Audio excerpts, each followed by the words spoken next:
24 counting day magic June 4 ചൊവ്വാഴ്ച രാവിലെ 5 മണി മുതൽ. ബാർ കോഴയുമായി ബന്ധപ്പെട്ട് പുറത്തുവന്ന ശബ്ദ സന്ദേശത്തിൽ പ്രാഥമിക അന്വേഷണത്തിന്റെ ഭാഗമായി ക്രൈംബ്രാഞ്ചിന്റെ മൊഴിയെടുപ്പ് ഇന്ന് തുടരും.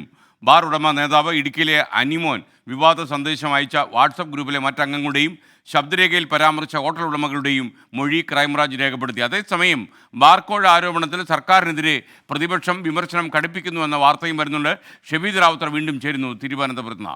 Shafeed, welcome back to morning show. എന്താണ് ഈ ബാർക്കോഴ വിവാദത്തിൽ ക്രൈംബ്രാഞ്ചിന്റെ പുതിയ നീക്കം?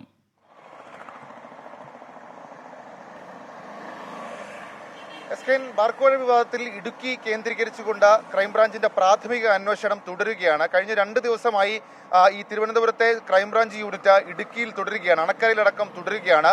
ഈ വിവാദമായിട്ടുള്ള ശബ്ദരേഖ, അതിന്റെ ഉടമയായിട്ടുള്ള അനിമോന്റെ മൊഴി കഴിഞ്ഞ ദിവസം രേഖപ്പെടുത്തിയിരുന്നു. അതിന് പിന്നാലെ അനിമോൻ ശബ്ദ സന്ദേശം അയച്ച വാട്സപ്പ് ഗ്രൂപ്പിലെ മറ്റ് അംഗങ്ങളുടെയും, അതായത് മറ്റ് ബാർ ഉടമകളുടെയും മൊഴി രേഖപ്പെടുത്തി. മാത്രമല്ല, ശബ്ദ സന്ദേശത്തിൽ പറഞ്ഞ പണം നൽകിയെന്ന് പറഞ്ഞ ഹോട്ടൽ ഉടമയുടെയും മൊഴി കഴിഞ്ഞ ദിവസം, അരവിന്ദാക്ഷന്റെയും മൊഴി കഴിഞ്ഞ ദിവസം രേഖപ്പെടുത്തി. ഇതിൽ നിന്ന് ക്രൈംബ്രാഞ്ചിന് മനസ്സിലാക്കാൻ കഴിഞ്ഞ 2 പ്രധാനപ്പെട്ട കാര്യങ്ങൾ. ഇപ്പോൾ എത്തിയിരിക്കുന്ന വിലയിരുത്തൽ ആ ശബ്ദ സന്ദേശം അനിമോന്റെ തന്നെയാണ് എന്നുള്ളൊരു വിലയിരുത്തലിലേക്ക് അന്വേഷണ സംഘം എത്തിച്ചേരുന്നുണ്ട്.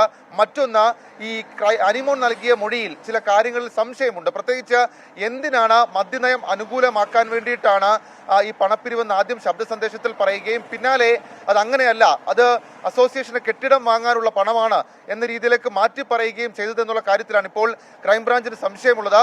ഇത് കേന്ദ്രീകരിച്ച് അനിമോന്റെ മൊഴിയിലെ ഈ വൈരുദ്ധ്യം കേന്ദ്രീകരിച്ചുകൊണ്ടായിരിക്കും ക്രൈംബ്രാഞ്ചിന്റെ അടുത്ത ഘട്ട അന്വേഷണം നടക്കുക. അതിൽ ആർക്കെങ്കിലും ഗൂഢാലോചനയിൽ ഭാഗമായിട്ടുണ്ടോ? പ്രത്യേകിച്ച് CPM സംസ്ഥാന സെക്രട്ടറി MV ഗോവിന്ദനും എക്സൈസ് മന്ത്രി അടക്കമുള്ള ആളുകൾ ഗൂഢാലോചന സംശയിച്ചിരുന്നു. ആ ഗൂഢാലോചനയിൽ പങ്കുണ്ടോ എന്നുള്ള കാര്യം ഇനി ക്രൈംബ്രാഞ്ച് അന്വേഷിക്കും. അതേസമയം പ്രതിപക്ഷം ഇക്കാര്യത്തിൽ സർക്കാരിനെതിരെ വലിയ വിമർശനവുമായി ഇതിനോടകം തന്നെ രംഗത്തെത്തിയിട്ടുണ്ട്. മദ്യനയത്തിൽ എക്സൈസ് വകുപ്പിനേക്കാൾ കൂടുതൽ താല്പര്യം ടൂറിസം വകുപ്പിനും ടൂറിസം മന്ത്രിക്കുമാണ് എന്നുള്ള കുറ്റപ്പെടുത്തലാണ് പ്രതിപക്ഷം ഇപ്പോൾ ആവർത്തിക്കുന്നത്. മാത്രവുമല്ല, ഉദ്യോഗസ്ഥരെ പഴിചാരി, ഉദ്യോഗസ്ഥരെ ബലി കൊടുത്തുകൊണ്ട് സർക്കാരും മന്ത്രിമാരും ഇതിൽ നിന്ന്, ഈ ആരോപണത്തിൽ നിന്ന്, വിവാദത്തിൽ നിന്ന് തലയൂരാനുള്ള ശ്രമമാണെന്നും പ്രതിപക്ഷം കുറ്റപ്പെടുത്തുന്നുണ്ട്. Okay, thank you Shafeed Rawther. വിധി ദിനത്തിൽ 24 മാജിക് ജൂൺ 4 ചൊവ്വാഴ്ച രാവിലെ 5 മണി മുതൽ 24-ൽ.